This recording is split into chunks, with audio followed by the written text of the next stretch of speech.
စ်စရာကလေးတို့ရေခစ်ဘောကနေကြိုးစိုးပါတယ်နော်ဒီနေ့ဦးပြောပြမဲ့ပုံမြင်လေးကတော့ညံကောင်းတော့ကြီးကန်းကလေးဖြစ်ပါတယ်ဒီခါတော့ကအရန်ပူတဲ့နွေရာဒီကာလာကြီးမှာပေါ့နော်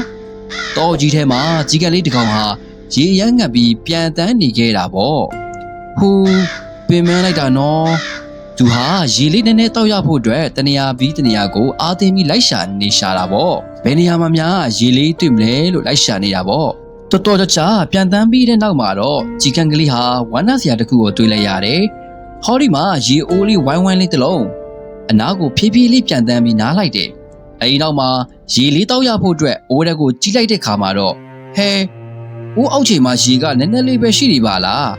ကြီးကန်းလေးရဲ့နှုတ်တိရှိရှိလေးနဲ့ဘလို့မှမိနိုင်ခဲ့ပါဘူးကွယ်ဘလို့လုံးရပါမလဲနော်ကြီးကန်းလေးစိတ်အားငယ်သွားရှာတယ်ဒါပေမဲ့ကြီးကန်းလေးကလုံးဝလက်မလျှော့ခဲ့ပါဘူးနော်သူကညံကောင်းတဲ့ကြီးကန်းလေးလေအားလုံးရင်ကောင်းမလဲလို့စဉ်းစားရင်ပတ်ဝန်းကျင်ကိုတစ်ချက်ကြည့်လိုက်တော့ဟောဒီမှာကြောက်ခဲလုံးဝိုင်းဝိုင်းလေးတွေအများကြီးတွေ့လိုက်ရတယ်ဒါဆိုရင်တော့ငါရေတောက်ရပြီဆိုပြီးသူကောင်းထဲမှာ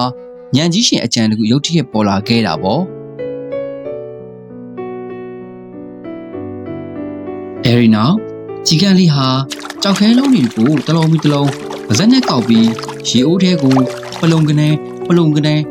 စ်ချလိုက်တာပေါ့ကြောက်ခဲလေးတလုံးထည့်လိုက်တိုင်းရေမျက်နှာပြင်လေးဟာတဖြည်းဖြည်းချင်းမြင့်တက်လာတာကိုသူသတိထားမိလိုက်တယ်။အိုးတကယ်ကိုအံ့ဩစရာပဲနော်။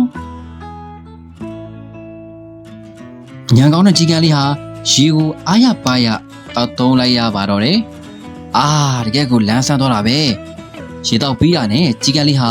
ပျော်ရွှင်လန်းဆန်းစွာနဲ့ကောင်းကင်ယံကိုပြန်တန်းသွားပါတော့တယ်နော်။ဒီပုံမြင်လေးကတော့ချစ်စရာကလေးတို့ကိုဘာတင်ငန်းစာပေးလဲဆိုရင်တော့အခက်အခဲကြုံလာတဲ့အခါမှာလက်မလျှော့ပဲဉာဏ်ပညာကိုအသုံးပြုပြီးစူးစမ်းရင်အောင်မြင်မှုကိုရရှိနိုင်တယ်ဆိုတာပါပဲနော်နောက်ထပ်ပုံမြင်အသစ်တွေနဲ့ပြန်လာခဲ့မယ်နော် Kid Wall ကို subscribe လုပ်ထားပေးဖို့မမေ့နဲ့အောင်နော်